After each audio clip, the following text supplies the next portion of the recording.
How's it guys, Munash here, and today we have some Act 7 Chapter 3 gameplay. So I just started with this content, so I'm nowhere near done, and with the amount I'm playing these days, probably will take me a while to get all done.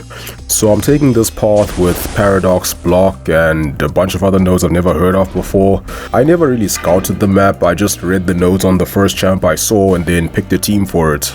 So this path has Paradox Block, so you gain a Paradox charge whenever you parry, and with Entropic Aptitude you'll lose a charge whenever you dex, and you'll also get plus 30% buff potency for each Paradox charge, so if you can stack a bunch of them, your buffs will be ridiculously strong. However, the global node Paradox Breakdown will remove all your charges when you stack 9, and you'll take 200% of your attack as direct damage.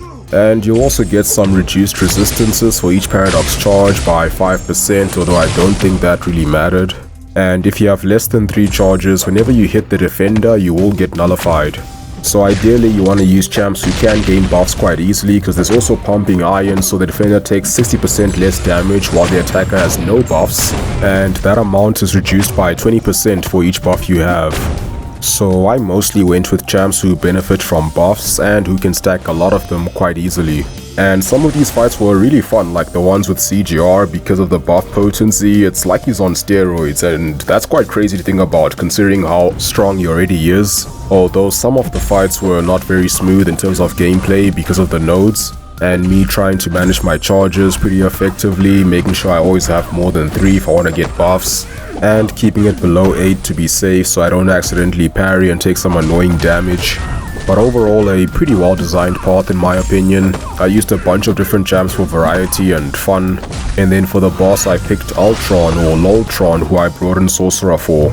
I didn't really think too much about counters for the fight, I just saw Sorcerer, who's one of my top champs. I was like, yeah, let me use her for it, because she can deal with pretty much all the annoying nodes. He goes unblockable whenever he gains an armor buff, and he also has 95% Mystic Ward, so nullifying isn't very effective. However, Sorcerer's Sig does increase her ability accuracy, so she can get around that. And even if she is not awakened, she also has an armor break to deal with it. And they don't even trigger that often, so you can just maintain the slow to deal with the evade, and then just bait specials, and of course don't block if he's unblockable. So yeah, that's pretty much it for this little path breakdown. Hope you guys found this interesting, and as always, thank you for watching. Have a wonderful day, and I'll see you soon.